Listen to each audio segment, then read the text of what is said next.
In the 1990s, I read a book called Toxic Sludge is Good for You: Lies, Damn Lies, and the Public Relations Industry. And though I had some idea that there were toxins in products, I had no idea that there were actually intentional efforts to sell products to consumers that aren't good for us.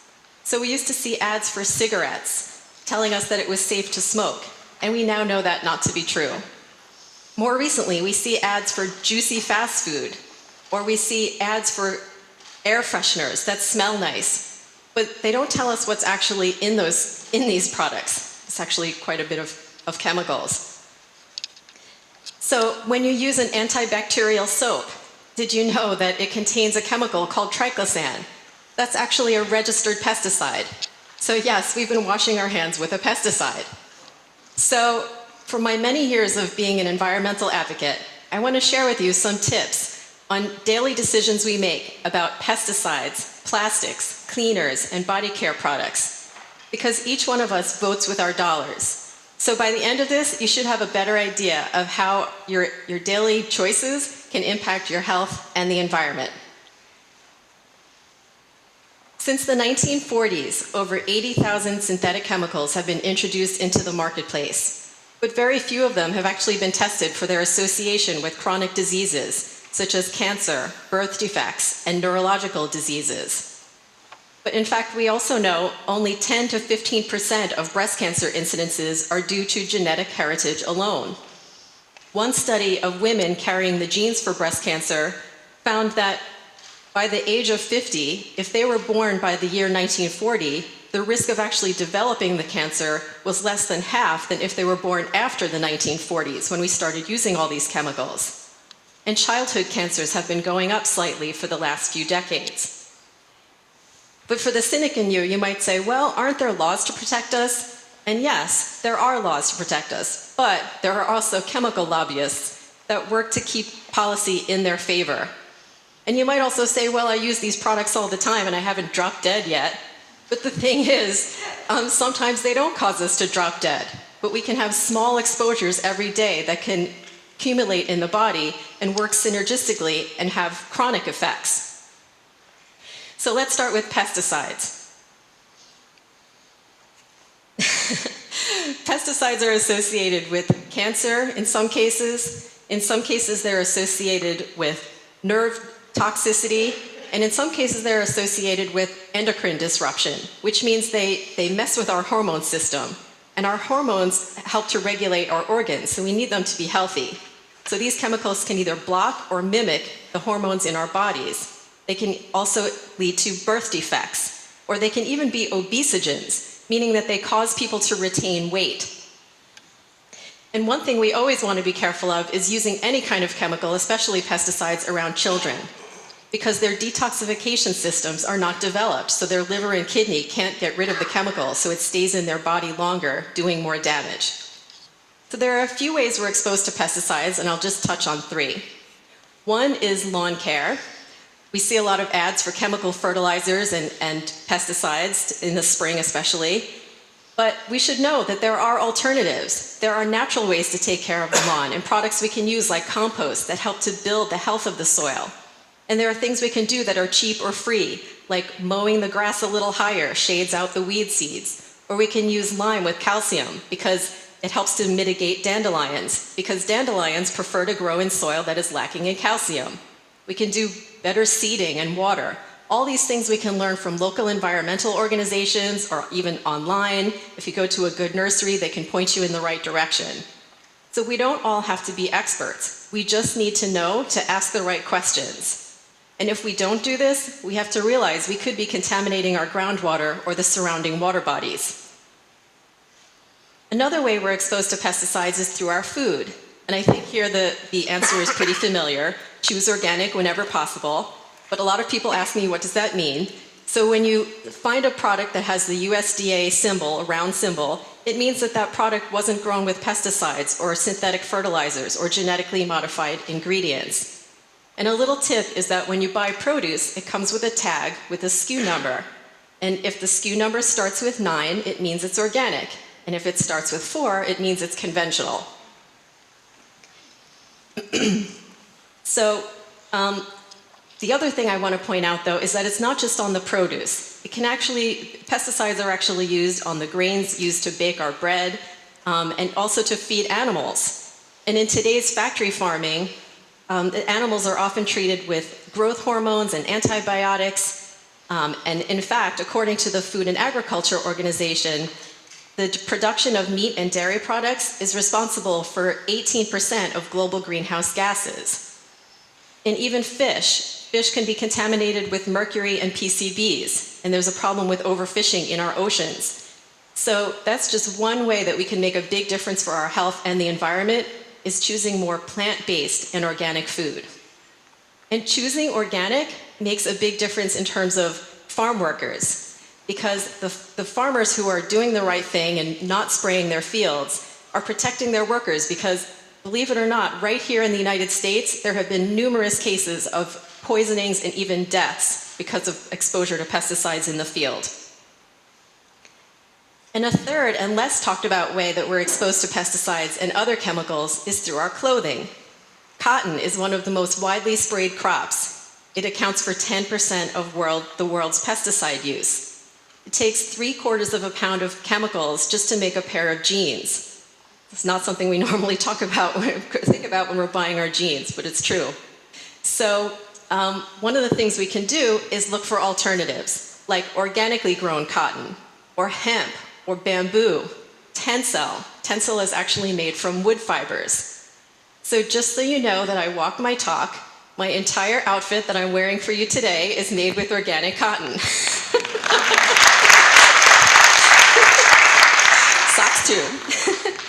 And bedding can be made from organic fabrics, like towels and sheets. My mattress, my pillows are filled with organic cotton. You can find these things online, and sometimes even at big box stores, so they don't have to cost more.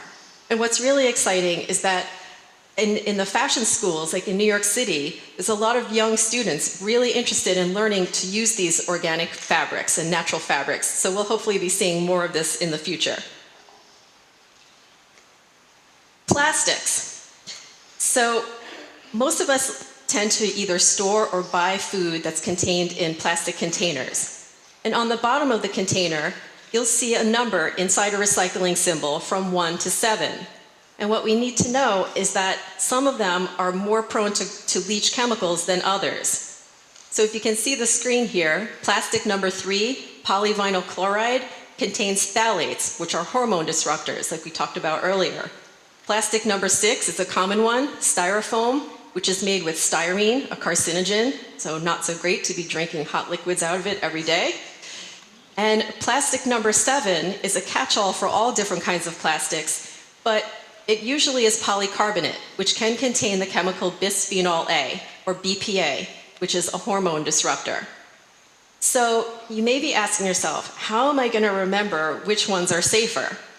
So the Children's Environmental Health Center at Mount Sinai School of Medicine came up with a rhyme. 5, 4, 1, and 2. All the rest are bad for you. So I can repeat it with me. 5, 4, 1, and 2. All the rest are bad for you. Good job, good job.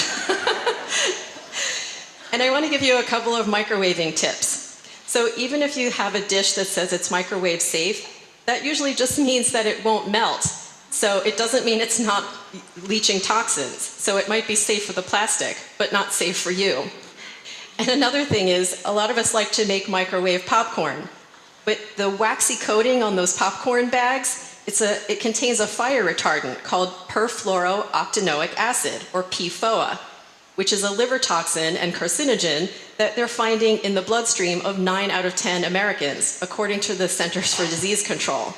So the best way to make popcorn is the old-fashioned way, in a pot with organic corn kernels. Cleaners. It might seem odd to think that something that we use to clean our homes could be toxic, but many cleaners contain chemicals that are caustic, or they can be irritating to the eyes or the lungs, like bleach. Dish soaps often contain 1,4-dioxane, which is a carcinogen now being found in the waters across the country. Detergents, they can contain fragrances that contain phthalates. Again, phthalates is a code word for chemicals. But the good news is there are many, many alternatives that you can buy at health food stores and even regular grocery stores now that are plant-based, bio-based, that don't contain these ingredients. And for home cleaners, you can even make it yourself just out of cheap ingredients like baking soda and vinegar. Dry cleaners most often are using a chemical called perchloroethylene, or PERC. It's a carcinogen that can volatilize into the air and contaminate our groundwater. So what you want to look for are cleaners that use either wet cleaning or a silica-based solution called Green Earth. So again, we don't need to be experts. We just need to know to seek out the companies that are making the effort to do things better. And finally, body care products. There are over 10,000 body care products for sale in the United States. Most of them have not been evaluated for their safety by the Health and Safety Panel of the industry. And in fact, the Food and Drug Administration does not pre-check ingredients. Many people think they do, but they don't. So there's a wonderful organization called Environmental Working Group, and they did a study called Skin Deep. And they found that 1/3 of personal care products contain at least one chemical linked to cancer. So for example, nail polish contains formaldehyde or toluene sometimes. But it's not just women's products. They found hormone disruptors as well. So in lotions and shampoos, there are phthalates that are in the fragrances. So, and aside from that, there are parabens, which are also hormone disruptors. They're weakly estrogenic, so they tend to amplify our natural estrogen, and both men and women have estrogen in our bodies. They're used as preservatives in the products. You'll see them on the label. But the good news is there are many, many alternatives, just like these. These are just a few examples. And the Environmental Working Group came up with an app called the Healthy Living app, where you can actually look for your favorite products and see how toxic they are, which is really great. So what I want to leave you with is this notion that, yes, we are surrounded by toxins, many of which I didn't even get a chance to mention today. But we don't have to be sitting ducks. We don't have to just sit here waiting to get diseases. Consumers have power in our choices. And in fact, we are already causing change to happen. Companies like Nike and Patagonia have committed to using more organic cotton in their clothing. The soap company, Soft Soap, decided willingly to take out the triclosan from its hand soaps last year because they saw the writing on the wall. The states of New York and California are starting to regulate PERC more, and possibly phasing it out eventually, but at least making sure that dry cleaning establishments don't get sited underneath apartments where the chemical can drift up into the apartments above.